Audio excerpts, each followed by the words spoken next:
자, 우리 오늘 로마서 8장 26절에서 30절까지의 말씀을 통해 말할 수 없는 탄식, 오늘 본문 26절에 나오는 내용입니다. 이 제목으로 은혜를 나누고자 합니다. 우리 지난주에 살펴봤던 내용을 잠시 리마인드 하자면, 우리는 양자의 영이 우리에게 부어졌다고 그랬습니다.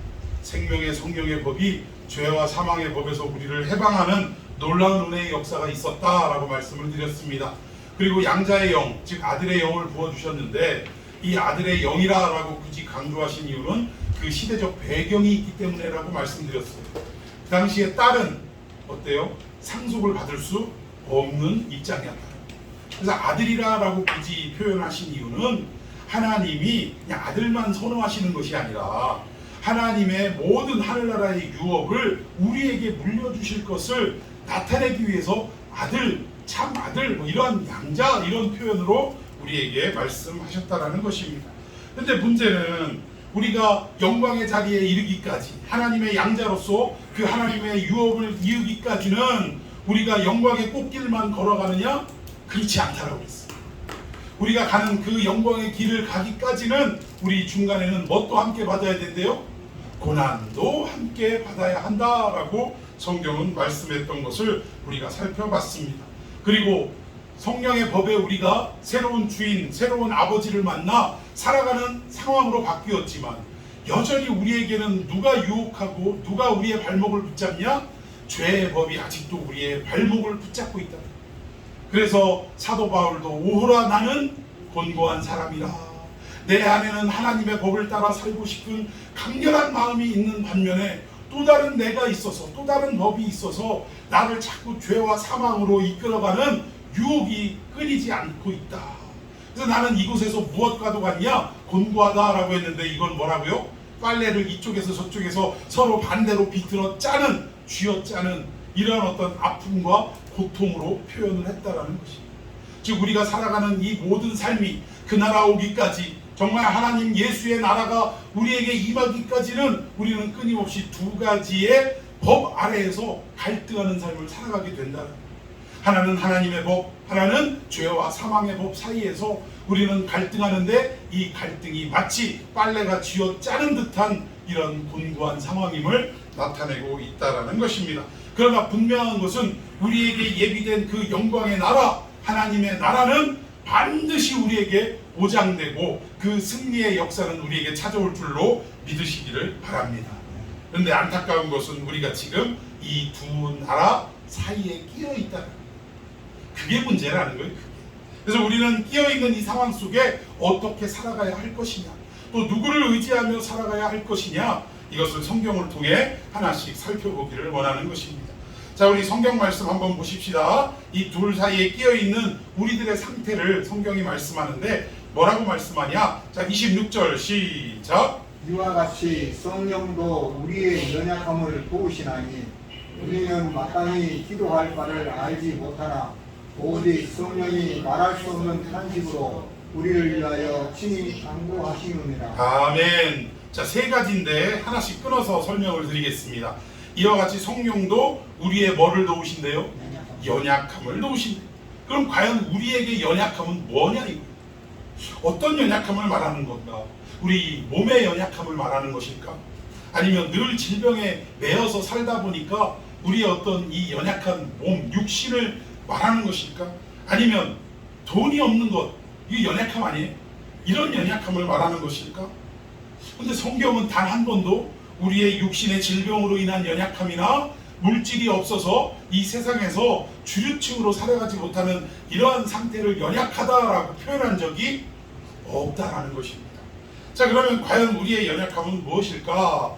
우리 그 다음에 우리는 마땅히 기도할 바를 알지 못한대. 연약해서 기도할 바를 알지 못한다 했는데, 여러분, 기도라는 것은 무엇을 말하냐면 우리 인생들이 구하는 것이 바로 기도인 줄로 믿습니다. 그러니까 꼭 기독교가 아니더라도 다른 여타 종교라 할지라도 그 인생이 무엇을 원하고 무엇을 갖기를 원하는 그것을 바라고 소망하고 또 입을 열어서 부르짖는 것을 기도라라고 얘기해요. 그런데 그 사람이 어떤 욕망에 매달려 있고 무엇을 구하는가를 잘 살펴보면 그게 그 사람의 정체성입니다. 여러분 매일같이 돈 노래하는 사람들은, 근데 하나님이 됐든 여타 종교가 됐든 하여튼 자기의 모든 간구하고 소망하는 내용이 돈이라 이거예요. 뭐니 해도 머니가 최고니까 하여튼 머니만 우리에게 부어주십시오, 벌게 해주십시오 라고 기도하는 사람은 결국 그 정체성이 뭐라는 거예요? 돈이라는 거예요. 돈의 사람, 물질의 사람, 만몬에 매여 있는 사람이라는 거예요. 만몬의 우상에 매여 있는 사람. 예수 믿는 사람인데도 그런 겉으로는 그렇지만 속으로 보면, 대화하다 보면, 또는 여러 가지 삶에 부딪히다 보면 자본주의 논리에 완전히 세뇌돼 가지고 돈이 있어야 산대. 돈이 있어야. 심지어는 단상에서 어떤 목사님은 선교도 뭐가 있어야 된대요. 돈이 있어야 선교를 한대요. 물론 그 의미는 알겠어요. 우리가 직접적으로 선교를 하기 위해서는 선교 헌금도 보내야 되고, 또 어떤 건축이 이루어지거나 또는 그 선교에 어떤 어려움이 있을 때는 어때요? 물질을 보내야 돼요? 안 보내야 돼요?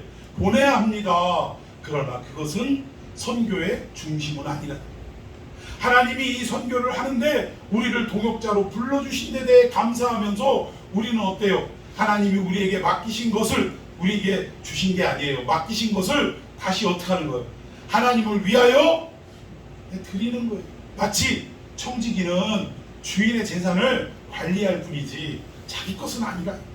근데 주인의 뜻대로 주인이 맡기신 그 재물을 시에 따라 때를 따라 어때요? 그 집에서 일하는 사람들을 뭐 때 되면 월급 줘야 돼, 안 줘야 돼? 그런 일 하라고 맡겨주신 거예요. 여러분 믿으십니까? 그러니까 이게 본질은 우리가 선교는 돈이 있어야 한다라는 게 아니고, 하나님의 뜻이 머문 곳에 선교가 이루어지는데 그 선교가 이루어지는 과정 속에 우리의 헌신도 들어가야 되고, 또 우리의 열정도 들어가야 되고, 우리의 기도도 들어가야 되는 반면 세상적으로 필요한 물질도 들어가야 될 뿐이라 이거예요. 극히 일부분이다 이 얘기입니다. 그런데 그 사람의 정체성과 가치가 돈에 매여 있는 사람이라면, 비록 그리스도인이라 할지라도 그의 모든 생각과 중심에는 언제나 뭐만 나와요? 돈만 나는 거예요. 돈. 기도해도 하나님 뭐 달라고? 돈 달라고. 어떤 장로님하고 권사님하고 사업을 하시다가 전쟁이 붙었어요. 아주 참 그 권사님은 원자력 그 연구소의 교수님이시고 인삼 제품으로 아주 그냥 특허를 냈어요. 그동안 사포닌이라는 성분에만 우리가 먹고 건강을 얻기를 원했는데, 사포닌은 다 버려버리고 그 안에 새로운 추출물인 진산이라는 추출물을 새롭게 뽑아내가지고 이것이 사포닌의 몇십 배, 몇백 배의 효능이 있다라는 거예요.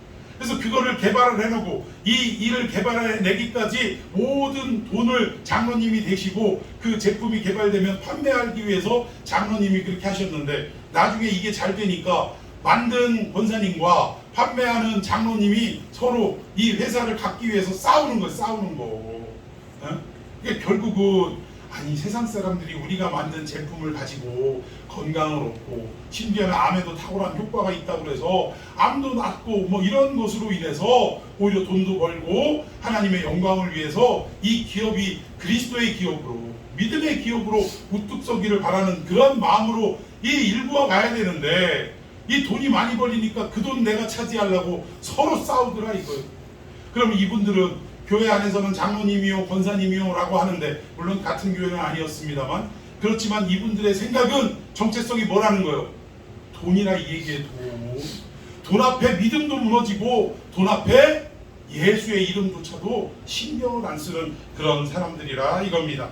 그래서 결국은 세상의 말에 고개를 끄덕거리는 거예요. 돈이 있어야 되는 거야. 돈이 양반이고 돈이 벼슬이야. 이런 얘기에 우리도 같이 공감하면서 그 돈을 더 벌기 위해 세상 사람들이 쓰는 방법까지도 그냥 서슴지 않고 우리가 해나가더라는 것입니다. 그러니까 이게 결국 뭐냐면 세상의 이론인 자본 논리에 우리도 속아 넘어가는 거예요. 하나님의 원리와 하나님의 질서 앞에 아무리 세상에 유혹이 있어도 우리는 굳건해야 되는데, 우리의 정체성이 돈으로 그냥 똘똘 뭉쳐있다 보니까, 그러니까 결국 우리가 자본 논리에 넘어가서 우리도 교회 안에서 똑같이 그런 행동을 하면서 살아가고 있다라는 것이, 이렇게 그 사람이 추구하는 것이 결국 그 사람의 가치라는 거예요. 그래서 여기 기도라는 것은 뭐냐? 그 사람이 평생 추구하고 그 사람이 평생 갖기를 소망하는 그것이 기도라 이거예요. 여러분, 돈을 얻기를 원하는 사람은 무슨 기도를 한다고요? 돈에 대한 기도를 하고, 명예를 얻기를 원하는 사람은 무슨 기도예요? 명예 얻기를 기도하는 거예요. 건강만 추구하는 사람은 기도할 때도 항상 무슨 기도만 해요? 건강 달라고 기도만 해요. 그게 잘못됐다라는 얘기가 아니라 결국 그 사람의 정체성이 뭐냐는, 그 사람의 바램과 소망이 무엇이냐를 우리가 알아보면 그 사람이 그 정체성이다라는 것을 분명하게 알 수 있다. 여러분, 이해가 가십니까? 그러니까 우리가 기도하는 생활을 하는데 이 기도의 내용이 오직 내 자식, 내 남편, 우리 가정만을 위해서 기도하는 사람, 그러니까 많은 기도 중에 그것이 중심을 이루고 기도하는 사람들은 그 사람의 가치는, 정체성은 그냥 나만, 내 가족만 잘 되면 되는 이런 이기적인 마음이 그 사람의 정체성임에 틀림이 없다.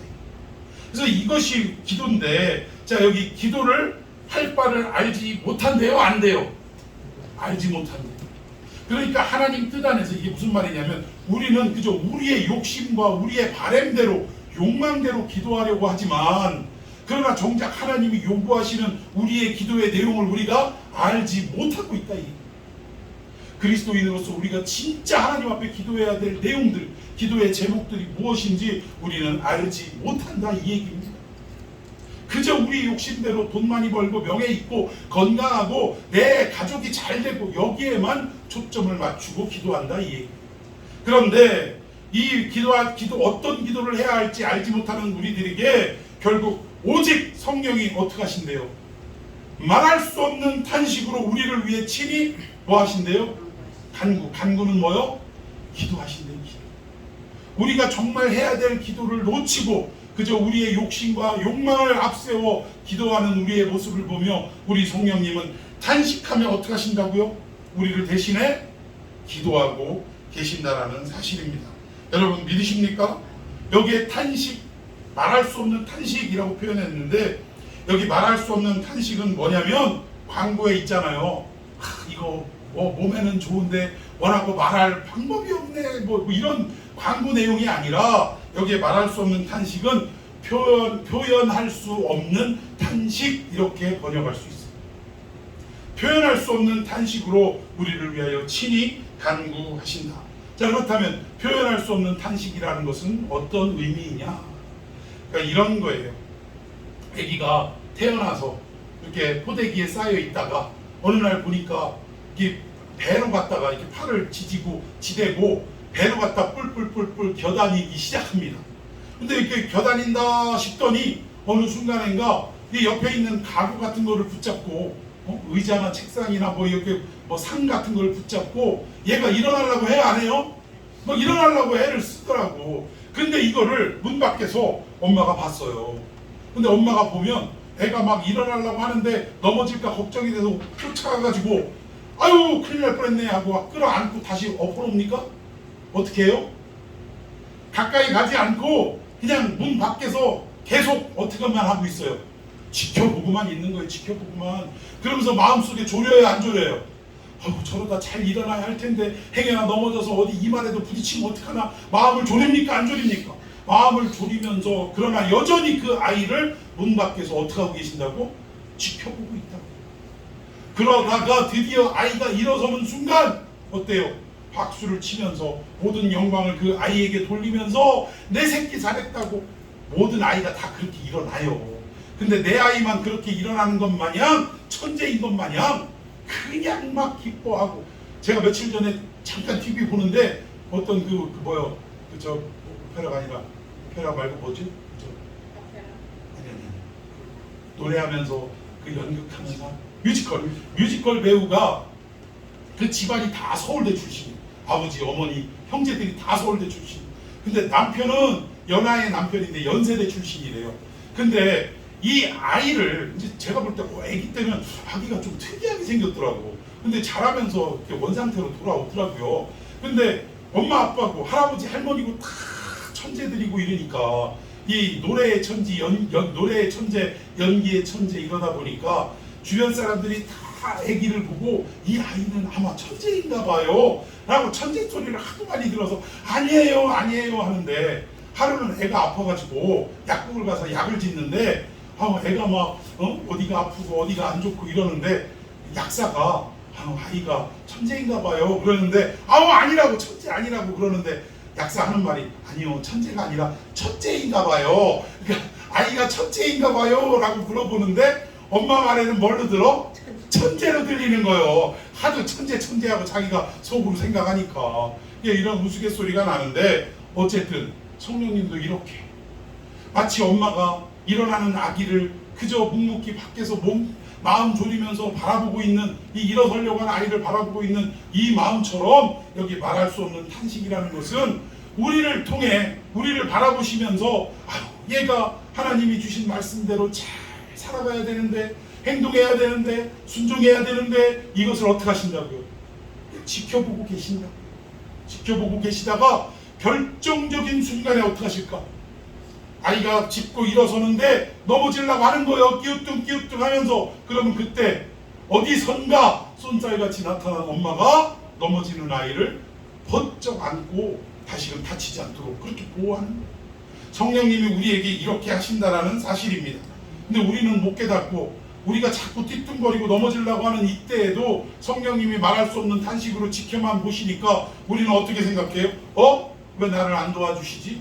왜 나를 방치하시지? 그러다가 결국은 이게 길어지면 하나님이, 성령님이 안 계신 것은 아닌가? 라고 생각하는 게 우리들의 현 주소라.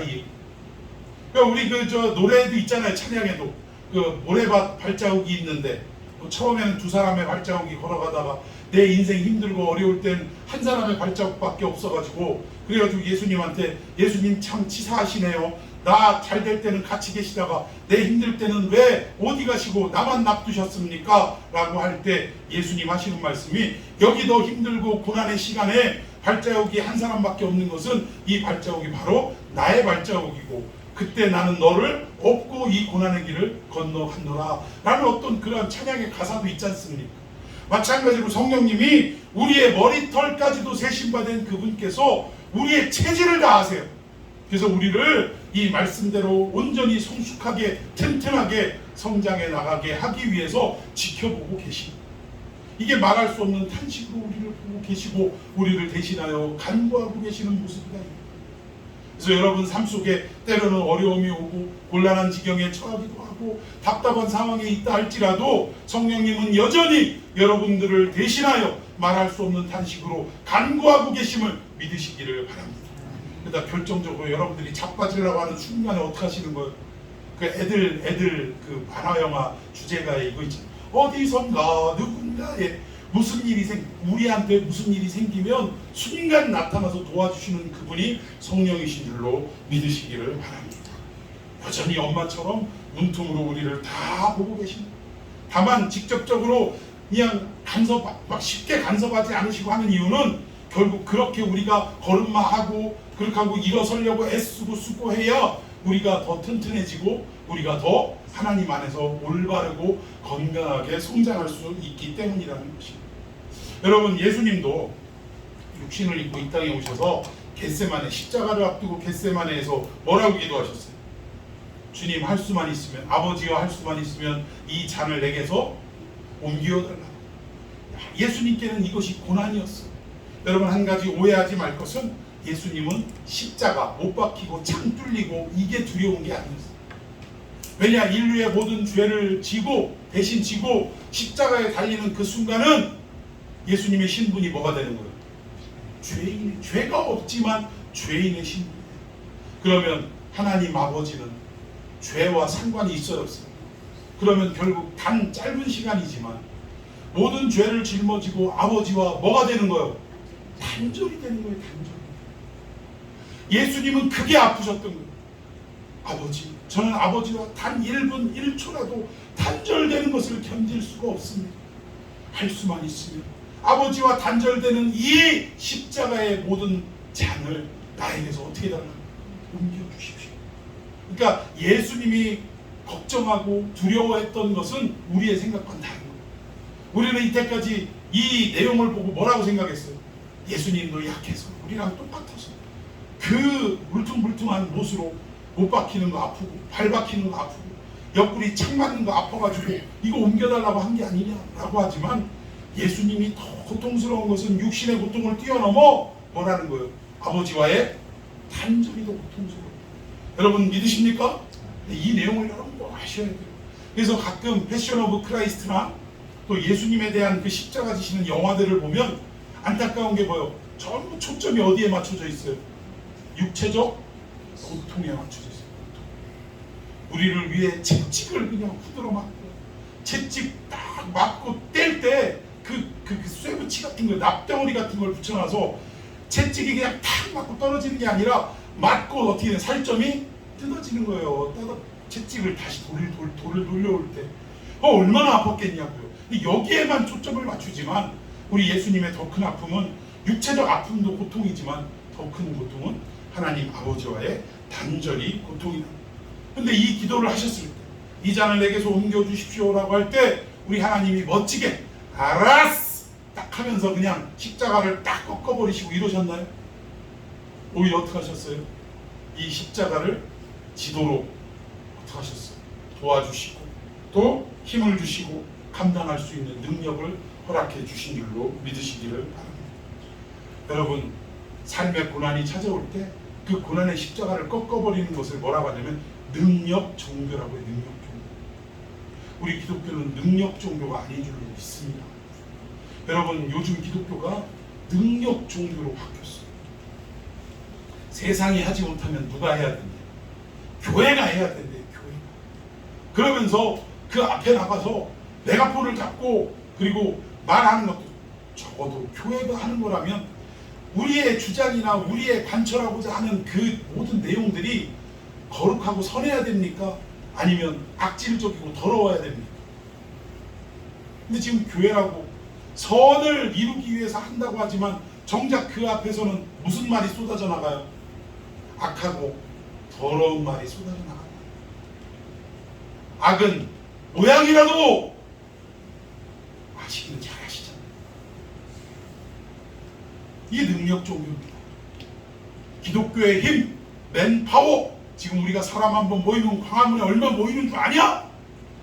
이걸로 이놈의 정부를 그냥 이 불손 세력들을 다 꺾어버리겠다. 만약에 이 원리가 하나님의 뜻이라면 예수님 당시에 십자가 사건을 주도한 로마는 그 당시에 사탄 아닙니까? 그 당시에 악의 세력 아니에요? 악의 축 아니에요? 그러면 십자가 지기 전에 어떻게 하셔야 돼요?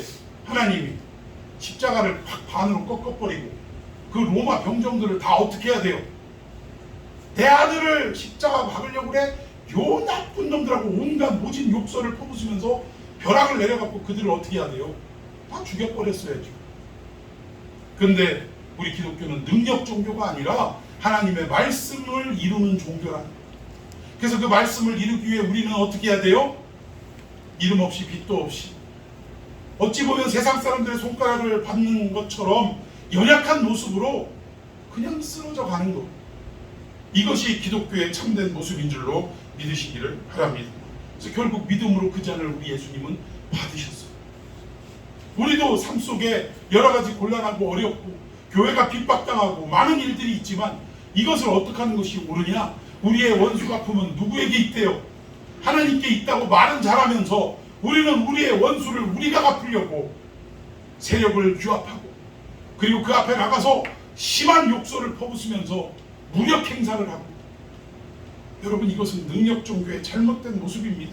결국은 하나님은 우리에게 핍박의 역사, 많은 고통의 역사를 허락하셔도 결국 우리는 그 고통과 핍박을 잘 어떻게 하라고 감당하고 넘길 수 있는 능력을 하나님은 부여해 주시더라고요. 이것이 기독교의 참된 모습임을 여러분 잘 깨달으시기를 예수님의 이름으로 축원해 드리겠습니다. 생각만 하면 저도 그랬으면 좋겠어요. 우리가 기도만 하면 우리 삶에 널브러져 있는 폭탄들, 지뢰밭들 싹 제거해 주셨으면 좋겠어요. 여러분 인간 관계 속에 수없이 우리 주변에는 그 수많은 또라이들이 얼마나 많습니까? 하여튼 기도만 하면 이 또라이들이 사라지는 이러한 어떤 응답의 역사가 우리에게도 있었으면 좋겠어요. 저도 있었으면 좋겠어. 그런데 하나님의 뜻은 이러한 방법이 아니라 그들을 잘 견뎌내고 감당할 수 있도록 지혜 주시고 용기를 주시는 방법을 주시더라고요. 여러분 동의하십니까? 이걸 우리가 잘 알아야 돼요. 기독교가 이것을 깨닫고 이 모습이 회복되어야 참된 교회의 모습, 교회의 영광을 회복할 수 있게 될 줄로 믿습니다. 자, 우리 27절 한번 봅시다.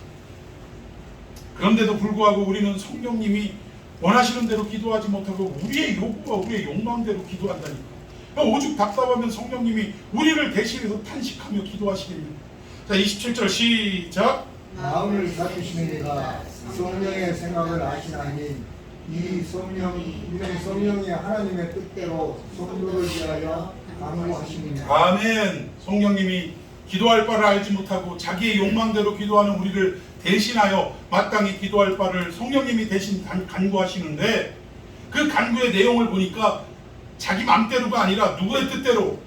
하나님의 뜻대로 간구하신다라는 것입니다. 누구 뜻대로? 하나님의 뜻대로. 여러분, 이 묵상을 하다가 이런 생각이 딱 나더라고요. 야, 진짜 큰일 날 뻔했다.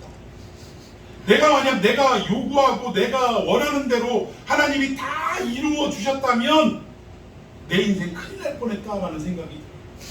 우리는 지금 바로 눈앞의 것만 바라보고 하나님의 그 어떻게 보면 역사를 뛰어넘는 놀라운 세계를 우리는 보지 못하고 그냥 내 일신상의 유익과 또 안전을 위해 또 행복을 위하여 그것만 간구할 때가 얼마나 많은지, 지금 이 위기만 넘기는 게 내 삶의 전부이냐 착각하고 하나님 앞에 기도했던 것들이 얼마나 많은지 몰라요.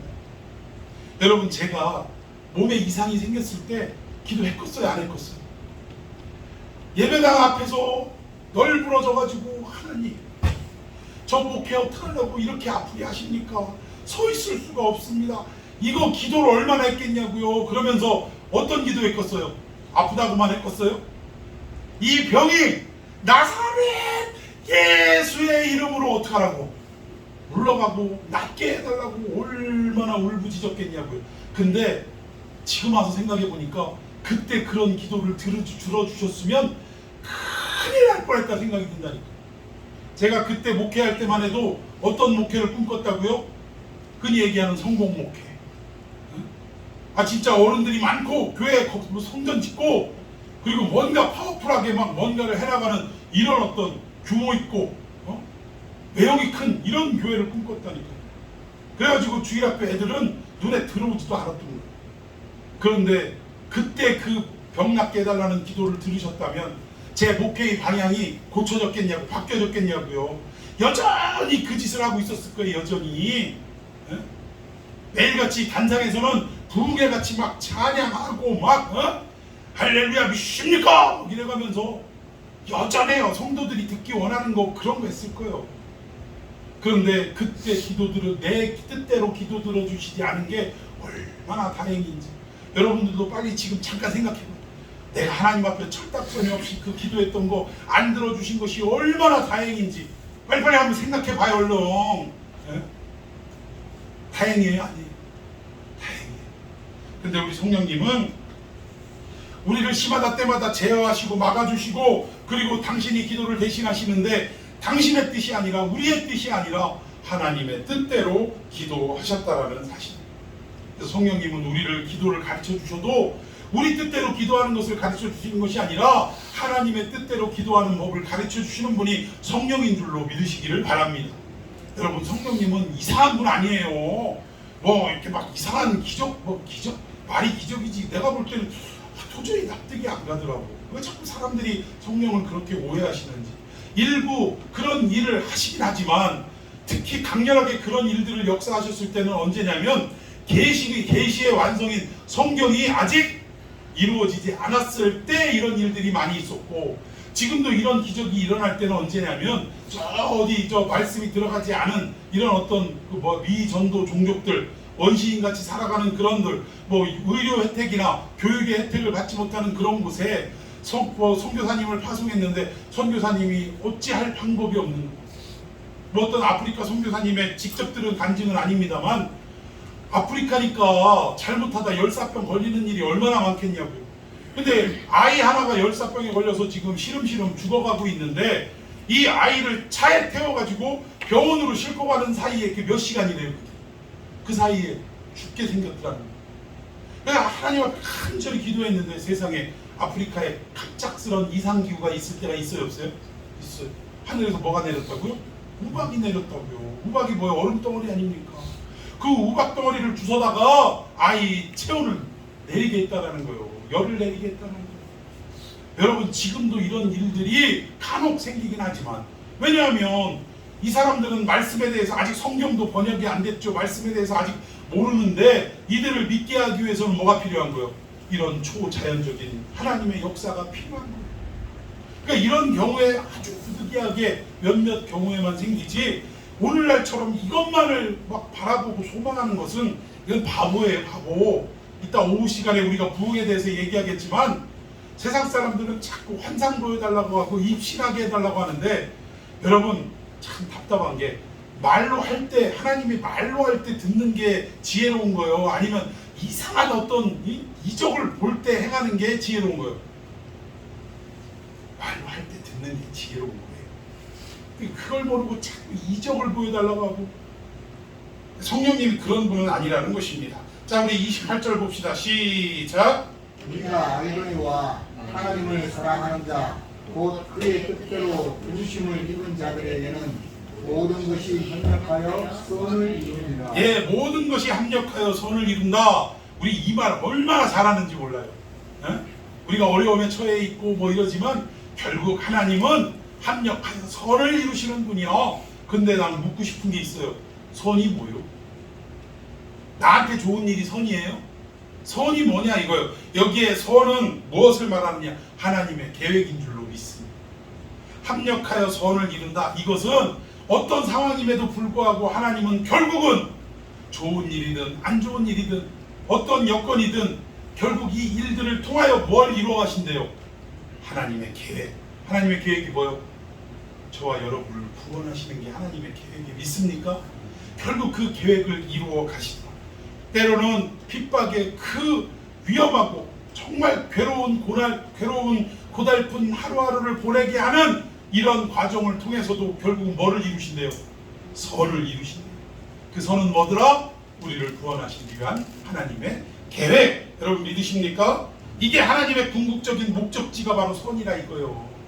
자, 여기서는 우리가 원하는 목적지, 우리가 꿈꾸는 게 아니라 하나님의 목적지이고 하나님의 비전인 줄로 믿습니다. 그러니까 우리가 살아가는 인생은 우리가 원하는 것을 이루는 삶이 아니라 하나님이 이루기를 원하시는 삶이 되어야 한다라는 것입니다. 여러분, 이 지금 좀 전에 말씀드린 내용 지금 또 드릴 거예요. 사도 바울이 아시아에서 복음을 전하는데 너무나 잘 되는 거예요. 너무나. 지도 한번 보여드릴까요? 뒤에 조금 보세요. 자, 여기에 보면 사도 바울이 지금 그 전도 여행을 했던 그런 과정인데, 처음에는 지금 어디에서 지금 이 내용이 나오냐면 지금 이 지역이 아시아 지역이에요. 우리가 지금 알고 있는 아시아하고는 개념이 다릅니다. 지금은 우리 어디예요? 유럽과 같이 그 우리나라가 포함되어 있는 이 지역을 아시아라고 하잖아요. 저쪽 터키에서부터 지금 극동인 우리나라, 일본 여기까지를 아시아라고 하잖아요. 근데 여기 아시아가 아니라 실제 그 지역 아시아라는 지역이 있었다 이거예요. 이 아시아라는 지역으로 가려고, 왜냐하면 이쪽으로 가면 갈수록 선교가 돼요, 안 돼요? 너무 잘 되는 거예요. 너무 잘 되는 거. 그래서 지금 어디에 있었냐면 이 더베에서부터 이고니온을 거쳐서 이 안디옥까지 갔고, 이 비시디아를 통해서 드로아 지역까지 이렇게 가는 그런 선교의 여정을 했다라는 거예요. 그리고 여기서 잘 되니까 비두니아와 본도까지 가려고 했어요. 이 북아시아 지역으로 가려고 계획을 잡았는데 성령께서 허락지 아니하시더라. 몇 번이나? 2번이나 성령께서 허락하지 않으신다. 근데 우리는 이 얘기를 딱 들으면 오해할 수 있는 게, 아니 그러면 하나님은 유럽만 사랑하셔? 아시아는 버리신 거요? 라고 생각할 수 있어요. 근데 여러분, 이 지역이 나중에 복음화가 됩니까? 안 됩니까? 복음화가 돼요. 누구를 통해? 누구를 통해? 베드로를 통해 복음이 전파가 돼요.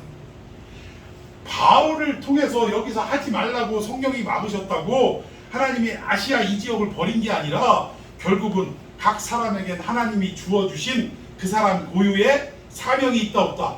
있다 이거예요. 교회 안에서도 어떤 사람은 말씀을 증거하는 사명이 있고, 어떤 사람은 찬양을 또 하는 사명이 있고, 어떤 분은 전도를 열심히 하는 사명이 있고, 그래 안 그래요? 또 어떤 분은 섬김의 사역을 하는 분들도 있어요. 이게 뭐냐면 하나님이 각 사람에게 하나님이 뜻하신 바 된 계획이 있기 때문에 그 사명을 허락하신 것이지, 말씀 증거한다고 뭐 100%짜리고 뭐 찬양한다고 80%짜리고 그리고 교회 허드렛 일 한다고 30%짜리고 이런 게 아니에요. 말씀 전하는 자나 교회에서 청소하는 자나 하나님이 보실 땐 하나님의 뜻을 순종했냐 안 했냐를 보시는 거지, 뭐 이 일이 큰 일이냐 작은 일이냐 그걸 보시는 게 아니라. 근데 어쨌든 이 길로 가려고 했는데 성령님이 2번이나 허락지 아니하셨대요. 근데도 바울은 어떻게 하려고 했어요? 이 길로 가려고 한 거예요. 이유는 뭐예요? 잘 되니까. 가는 곳마다 교회가 세워지고 가는 곳마다 나 예수 믿겠습니다 하는 사람들이 막 여기저기서 나온 거예요. 그러니까 이 사명 해야 돼 안 해야 돼? 우리 생각으로는 해야 돼요. 우리의 소망으로는 비전으로는 해야 돼. 근데 예수의 영 즉 성령님이 2번이나 막으시더라고요. 그런데도 굽히지 않고 계속 하려고 하니까 이때 뭘 보여주셔요? 마게도냐인의 환상을 보여주시는 거예요. 꿈에 마게도냐인 사람 한 사람이 나타나서 손짓하면서 이리로 오라 우리를 도우라. 이 환상을 보면서 드디어 바울은 어떻게 한 거예요? 하나님이 뜻하신 바가 이것이다 라는 것을 인정하밀러라 라고 사도행전 16장 몇 절인지는 뭐 기억 안 납니다만 하여튼 그 내용이 나오는 거예요. 한번 말씀 제가 기록했나 볼까요? 예, 여기 있네요. 사도행전 16장 6절부터 한번 교독해 봅시다. 성령이 아시아에서 말씀을 전하지 못하게 하시고, 심지어 뭐라고 표현했냐면 말씀을 전하지 못하게 하셨대요. 그러니까 바울은 처음에 이게 뭐라고 한 거예요?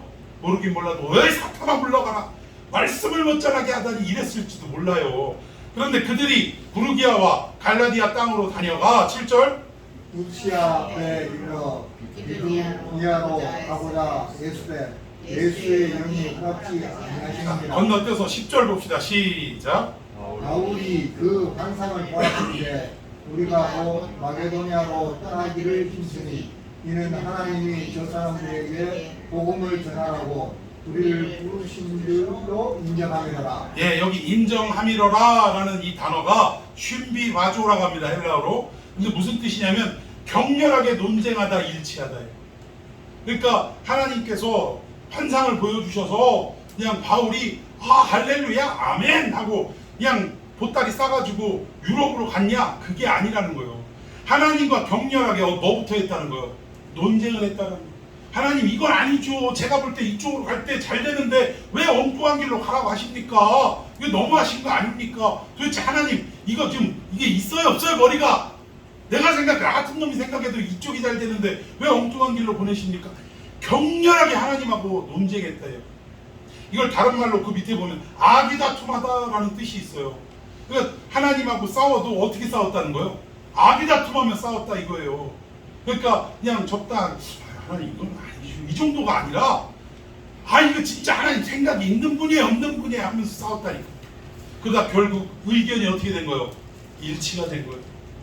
하나님이 나를 보내신 건 틀림이 없구나 라고 일치가 되었다라는 것입니다. 그래서 간 곳이 어디요? 빌립보라는 지역으로 갔어요. 이 빌립보라는 지역은 마게도냐의 첫 성이라고 표현을 하고 있습니다. 그러면 우리는 어떻게 생각하냐면 마게도냐 즉 유럽 지역의 첫 번째 관문이라고 생각하지만 이 첫 성이라는 것은 그런 의미가 아니에요. 당시에 로마가 세계를 제패하고 있던 그 당시인데 로마가 제1의 도시라면 마게도냐의 첫 성이라는 것은 마게도냐에서 가장 로마와 같이 번성하고 영향력이 있는 성이 빌립보 성읍이랍니다.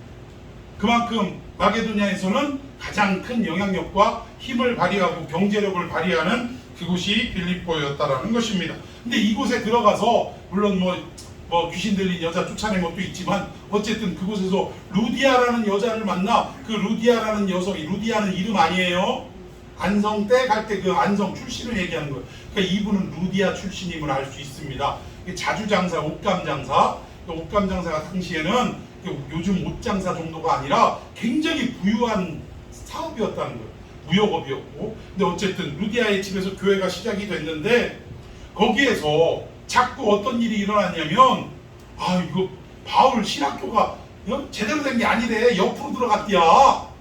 뭔가 이게 이 사도들 급에서도 뭔가 좀 예수님하고 직접 만나지 못했다고 그러는데 하여튼 본인 스스로 사도라고 한데 이러면서 가짜였구나 라고 하는 이 바울의 사도권에 대한 도전이 여기저기서 생겼다라는 거예요. 그러면서 한쪽에서는 이 바울에 대한 어떤 그 사도권을 인정하지 않으면서 이 헤게모니, 즉 모든 어떤 권력을 바울에게서 다른 쪽으로 이양하려고 애를 썼다라는 거예요. 그래도 바울보다는 아볼로가 낫지, 바나바가 낫지, 이런 식으로 그런 식으로 다른 어떤 목회자에게 권력을 이양하려고 했다라는 거예요. 그리고 또 다른 한편에서는 바울이 우리에게 전해준 그 말씀이 얼마나 은혜로웠는데 우리는 바울이 어찌됐든 우리는 이 말씀을 이루며 살아가야겠다라고 하는 세력이 또 있었다는 거예요. 이러면서 빌립보 지역은 양쪽으로 이분화되고 양분화되어서 아비다툼하고 서로 그렇게 헤게모니를 주려고 싸우고 있었는데 공교롭게 이 땅의 교회는 문제가 있다 없다? 다 있는 거예요. 다. 문제 없는 곳은 어디밖에 없어? 이 땅에 어디밖에 없어요? 공동묘지밖에 없어요. 거기만큼 문제 없는 데가 없더라고요. 근데 어쨌든 이 문제로 다투고 있는데 공교롭게 바울이 감옥에 갇히는 일이 있었어요. 감옥에 갇히니까 바울에게서 헤게모니를 옮기려고 했던 교인들은 겁봐라, 그 뭐 가짜 아니더냐, 결국은 감옥 가지 않냐 이러면서 결국은 바울에게 힘을 빼서 결국 어떻게 보면 그러니까 그 인간의 힘을 빼서 다른 사람한테 이양해서 교회가 더 부흥하도록 애를 썼다라는 거예요. 그러니까 바울에게서 권력을 빼서서 다른 사람에게 주고 했을 때 교회가 오히려 더 뭐 이분화되고 양분화되고 반으로 쪼개지고 이러면 할 말이 있어요, 없어요? 할 말이 없는 거예요. 그러니까 오히려 바울이, 그러니까 몰아낸 바울이 바울을 몰아낸 것을 잘됐다라고 생각할 정도로 이 교회를 더 크게 부흥시켜보자, 더 말씀 운동하자, 이런 식으로 움직임이 있었고, 다른 한쪽으로는 그저 끝까지 바울이 주신 그 말씀 붙들고 실천하고 순종하며 살아갔다라는 거예요. 그런데 감옥 안에서 이 소식을 바울이 들었습니다. 그럼 여러분 같으면 어떤 생각이 들겠어요? 나를 몰아내고 교회를 더 부흥시키자고 막 열심으로 하는 이 소식을 들었을 때 여러분들이 바울 같으면 뭐라고 했겠어요? 참 이놈들 괘씸하네. 회당도 없는 이 빌립보에 교회를 세우고 이만큼 개척해서 성장시키고 그리고 나서 오늘날 이만큼 복음이 활발해지도록 한 게 다 누구 공로인데? 내 공로인데 나 몰아내고 이 교회가 잘 되나? 보자. 내 이놈들 감옥에서 나가서 그 교회 가면 내가 반드시 이놈들 다 치리하리라. 이런 생각 하겠어요, 안 하겠어요? 다 할 거예요. 저 같아도 그랬을지도 몰라. 그런데 바울은 어떻게 얘기를 했느냐? 한번 봅시다. 빌립보서 1장 17절에서 18절 시작. 그들은 나의 매임에 괴로움을 더하게 할 줄로 생각하며 순수하지 못하게 다툼으로 그리스도를 전파합니다. 그러면 무엇이냐? 그 지혜로 하나 참으로 하나 무슨 방도로 하든지 전파되는 것은 그리스도니 이로써 나는 기뻐하고 또한 기뻐하리라. 아멘. 무슨 말이냐면 내가 좀 욕먹으면 어떠냐? 내가 좀 자존심 구겨지는 일을 당하면 좀 어떠냐? 여기에 보면 거칠어 하든 참으로 하든 그래서 나의 목적은 뭐예요? 나의 목표와 행복은 교회가 잘 되는 거 아니냐? 하나님의 나라가 더욱더 번성해지는 거 아니겠느냐? 비록 성도들이 나에게 반기를 들고 나를 비방하고 신학교를 옆으로 들어왔고 옆으로 나갔네 별 이상한 소리를 하고 사도네 아니네 그런 소리를 해도 나 하나하나 잘못되는 건 괜찮다. 오직 이 일로 인해서 교회가 더욱더 잘 되고 이 복음의 능력이 확산되기만 하면 나는 그것으로 만족하고 행복하다라고 바울은 반응을 했다라는 것입니다. 여러분, 이것이 진정 이 시대에 성령 받은 우리들의 모습이 되어야 할 줄로 믿습니다. 자꾸 내 중심으로 내 욕심을 이루는 일만 하려고 그리고 기도만 해도 꼭 내 욕망을 이루기 위한 내용만 하나님 앞에 부르짖는데 성령은 이걸 보고 가슴 아파하시고, 그러면서 빌 바를 알지 못하는, 기도할 바를 알지 못하는 우리들 대신해서 말할 수 없는 탄식으로 간구하시는데, 간구하시는 내용마다 당신의 의지가 아니라 누구의 뜻대로, 하나님의 뜻대로 마침내 하나님의 선을 이루기 위하여 이렇게 우리를 대신해 간구하고 계시는 분이 성령이다. 마치 오늘 바울처럼 나 하나는 잘못돼도 하나님의 복음만 왕성하면 되고 교회만 잘 되면 된다라는 마음처럼 이 성령님이 우리를 향하신 마음이 이렇다라는 사실입니다. 그래서 결국 바울의 주된 관심은 딴 거 다 필요 없어요. 예수님만 기뻐하시면 되지. 예수님만 행복해 하시면 되지. 이렇게까지 되려면 결국 우리 한 사람 한 사람이 다 뭐가 돼야 되냐? 재물 돼야 된다. 늘 말씀드리지만 재물은 살아있는 게 재물이요, 죽은 게 재물이에요. 죽어있는 게 재물이에요. 살아있으면 재물이 아니요. 아니 죽여야 온전히 하나님 앞에 태워드리는데, 아니 이 재물 살아있는 걸 갖다가 그 번제단에다 탁 올려놓고 불을 확 지펴버리면 이 재물이 어떻게 해요? 소리 질러 안 질러? 그냥 음배 그냥 죽는다고 소리를 지르고 이 번제단 그물에서 도망가 안 도망가? 아이 그냥 하여튼 점프를 얼마나 해대든지 도망가 버릴 거예요. 그러면 제사가 이루어집니까? 안 이루어집니까? 안 이루어지. 그래서 재물은 항상 죽어서 항상 먼저 죽여야 되는 거예요. 죽여야 돼요. 그러면 로마서 12장 1절 2절에 우리 자신을 하나님이 기뻐하시는 뭐로 드리래요? 산제물로 드리래요. 여러분 동의하십니까? 그럼 우리 자신이 죽어야 돼? 안 죽어야 돼요? 우리 자신이 죽어야 돼. 그런데 안 죽은 재물이 너무나 많다라는 것입니다. 내 스스로가 죽어야, 그래야 하나님을 기쁘시게 하고 또 성령님이 원하시는 대로 하나님의 뜻대로 내가 세상을 바라보고 구해야 할 바를 깨닫고 온전히 기도할 수 있는 삶이 된다.